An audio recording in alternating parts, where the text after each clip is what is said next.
ಮಹಿಳೆಯ ಮೇಲೆ ಬೀದಿ ನಾಯಿ ದಾಳಿ. ಬೆಚ್ಚಿಬಿದ್ದು ಮಗು ನೆಲಕ್ಕೆ ಬಿದ್ದು ಗಾಯಗೊಂಡ ಆಘಾತಕಾರಿ ಘಟನೆ ಸಿಸಿಟಿವಿಯಲ್ಲಿ ಸೆರೆ. ಮಹಾರಾಷ್ಟ್ರದ ಪುಣೆ ಸಮೀಪದ ಪಿಂಪ್ರಿ ಚಿಂಚ್ವಾಡ್ ವ್ಯಾಪ್ತಿಯ ಓಲ್ಡ್ ಸಾಂಗ್ವಿಯಲ್ಲಿ ಮಹಿಳೆಯೊಬ್ಬರು ಮಗುವನ್ನು ಎತ್ತಿಕೊಂಡು ನಡೆದುಕೊಂಡು ಹೋಗುತ್ತಿದ್ದಾಗ ಬೀದಿ ನಾಯಿಯೊಂದು ಏಕಾಏಕಿ ದಾಳಿ ನಡೆಸಿರುವ ಘಟನೆ ವರದಿಯಾಗಿದೆ. ಮಧುಬನ್ ಹೌಸಿಂಗ್ ಸೊಸೈಟಿ ಬಳಿ ಬುಧವಾರ ಬೆಳಿಗ್ಗೆ 10 ಗಂಟೆಯ ಸುಮಾರಿಗೆ ನಡೆದ ಈ ಕೃತ್ಯದ ಸಂಪೂರ್ಣ ದೃಶ್ಯ ಸಿಸಿಟಿವಿಯಲ್ಲಿ ಸೆರೆಯಾಗಿದ್ದು, ಕಾರಿನ ಹಿಂದಿನಿಂದ ಬಂದ ನಾಯಿ ಮಹಿಳೆಯ ಕಾಲಿಗೆ ಕಚ್ಚಿದ್ದರಿಂದ ಬೆಚ್ಚಿಬಿದ್ದ ಆಕೆ ಆಘಾತದಿಂದ ನಿಯಂತ್ರಣ ತಪ್ಪಿ ಬಿದ್ದಿದ್ದಾರೆ.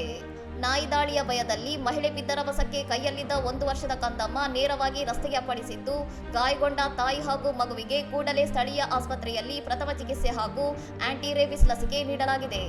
ಬಿಸಿಎಂಸಿ ವ್ಯಾಪ್ತಿಯಲ್ಲಿ ನಾಯಿ ಕಡಿತ ಪ್ರಕರಣಗಳು 2021-22ರಲ್ಲಿದ್ದ 13,800ರಿಂದ ಪ್ರಸಕ್ತ ಸಾಲಿಗೆ ಬರೋಬ್ಬರಿ 38,000ಕ್ಕೂ ಅಧಿಕ ಪ್ರಕರಣಗಳಿಗೆ ಏರಿಕೆಯಾಗಿದ್ದು, ಇತ್ತೀಚೆಗೆ ಚಿಕಾಲಿಯಲ್ಲಿ 5 ವರ್ಷದ ಬಾಲಕಿಗೆ 80ಕ್ಕೂ ಹೆಚ್ಚು ಹೊಲಿಗೆ ಬಿದ್ದ ಘಟನೆಯೂ ಸೇರಿದಂತೆ ಪಾಲಿಕೆಯ ನಿರ್ಲಕ್ಷ್ಯದ ವಿರುದ್ಧ ಸಾರ್ವಜನಿಕರು ತೀವ್ರ ಆಕ್ರೋಶ ವ್ಯಕ್ತಪಡಿಸಿದ್ದಾರೆ.